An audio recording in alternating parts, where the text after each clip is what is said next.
Hello and welcome to another edition of Another Book Review. This week I'll be reviewing The Heroes by Joe Abercombie. I'll talk very briefly about the author, go into a spoiler-free overview of the plot, talk about what I liked about the book, what I didn't like about the book, who I'd recommend the book to, and we'll finish off with what I'll be reading next time. Joe Abercombie is an English fantasy author. He has written, I think, 3 trilogies. This book is set in the same world as his earlier trilogy, which is the first Law trilogy that starts with the book The Blade itself. He's basically known as a fantasy author and writes, I would say, I don't think if I was to place his stuff, it would definitely be closer to grimdark fantasy than it would be to bright and heroic fantasy like your Lord of the Rings and whatnot. But I don't think I would put this near like a George R.R. Martin level of grimness. It's probably somewhere between those two. But this book is a standalone novel, so you don't have to read his earlier stuff. It is set in the same world, and if you've read his earlier stuff, you'll get some nuggets, some Easter eggs from his earlier stuff if you do read this one. And I read The Blade itself, which is the first book in that first trilogy, and he also wrote another book called Red Country, which is also a standalone book that I really, really enjoyed. He's also done a little bit of, he has a young adult series, which I've never read, and he has some short stuff too. But anyway, this book it's called The Heroes, and it is set during a battle between two sides, and there are various characters who are point of view characters who are on both sides of this battle that take place around these pillars, almost like Stonehenge. If Stonehenge were statues of people instead of being kind of cairns, it would be the heroes. They're kind of these series of carvings of old heroes in this world that are now called, these stones are now called the heroes. And so this is kind of a central point in the novel. And the book, and that ties into the theme of the book, what is heroic, who is heroic. And it's basically a lot of action, a lot of fighting between the two sides of this battle. And I think that's really what Joe Abercombie does really well, is he writes action really, really well.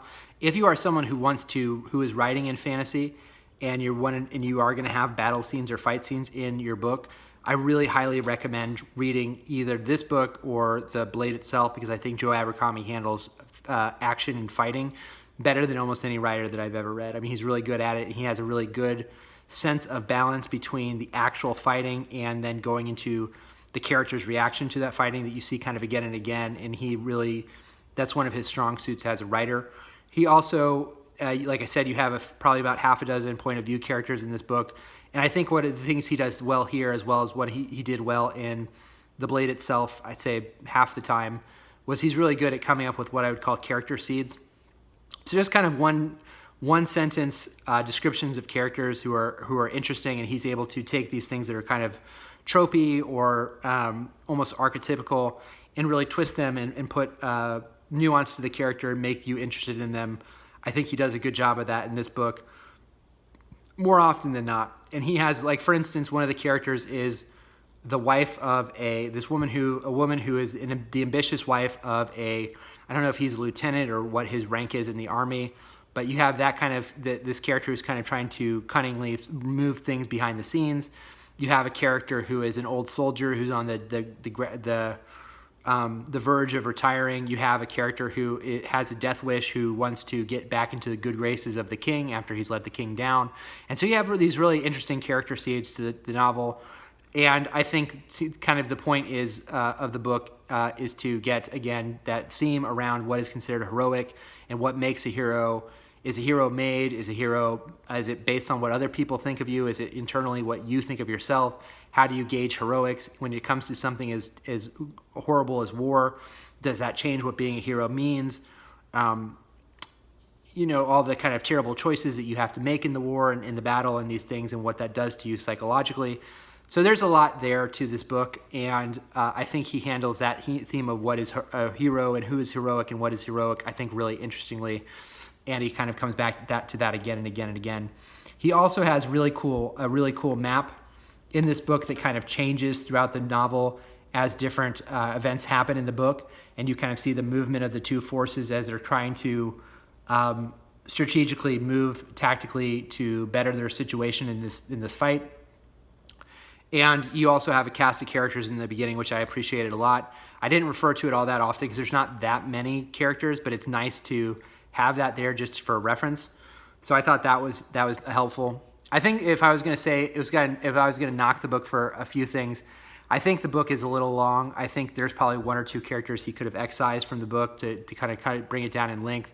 There's one or two characters that tonally don't fully fit in this book to me, for me personally, that I think you could have cut. It would have helped time, and I think tonally doesn't quite fit. There's some characters I think I liked more than others. There's some characters I think got more satisfactory endings than others. The book has a kind of a long tail. It kind of goes for a while after the book is really, it feels like there's like a natural stopping point for the book, and then the book goes for another 100 pages. So that I thought was a little frustrating. There are magicians in this world. There is magic, but the rules of magic aren't explained at the beginning of the book, and I thought that would have been helpful to have an understanding for someone who's coming in fresh to this book of what those rules are. There's magicians who are in earlier stuff, but if you were looking for something to kind of understand the rules of magic in this world, I don't think he does a very good job of explaining to you what they are. There's not a ton of magic. It's a pretty light system of magic in the book, but there are magic users in this book, and so I thought that would have been nice to have had that in the beginning, just to give you a sense of, well, what are we talking about? A lot of magic, or talking about not a lot of magic? And I think that would have been better served if he had found a way to work that into the beginning of the book. And he has stylistically in this book and in Red Country and in First Law, he uses certain words over and over again. Reckon, he uses the word fruits very often to refer to testicles, and he has these kind of authorial tics that I find kind of funny at times, but there are other times I wish he had found a way to mask that a little bit. So who would I recommend this to? It's a pretty, I would say, it's definitely a violent book. It's definitely something where there's a lot of blood, and I don't think I would be able to recommend this to a high schooler because of that. But if someone was like a young adult who wasn't put off by blood and guts and stuff, I think it's actually a really interesting look at war and the choices that people have to make in a war, and what it does mean to be a hero, and how that changes from person to person and situation to situation. And I thought that this was a really good, fantastical way of dealing with some of that stuff. Like I said, tonally, I have a few issues with the book, and I think those are probably in there to make the book maybe less grim than it otherwise would be. But I also think that kind of pads the book a little bit, and I would really probably rather had that 450-page version of this book than the 550 that I got. But other than that, I do find Joe Abercombie an enjoyable read. I've never gone back and wanted to read the rest of that trilogy because I have some issues with some of the characters in that book. Some of them I found really interesting, and some of them I didn't. But for his standalone stuff, I probably like this less than Red Country, but Red Country is really, really good. I remember enjoying that book quite a bit. And so if I was saying, I would probably still have someone start at the trilogy and then pick these up because I think they're published afterwards. But for standalone books, I think they're both really, really good. Red Country is kind of like a fantasy western, which I've never seen anybody really try, and I think that book worked really well for that. But yeah, that is The Heroes by Joe Abercrombie. If you're someone who wants to be a writer or is getting into writing and wants to see how other people write action scenes, I think Joe Abercrombie is really, really good, and so I would recommend you picking this up for that. Otherwise, if you're someone who's put off by cursing, and if you're put off by bloods and guts and fighting, then this book is not for you because there's those things in this book. If that doesn't bother you and you want like an action fantasy story, I thought this was really should be right up your alley.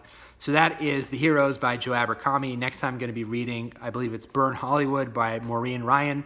Until next time, please like the video if you haven't. Subscribe to the channel if you haven't got a chance to do that either. Until next time, bye.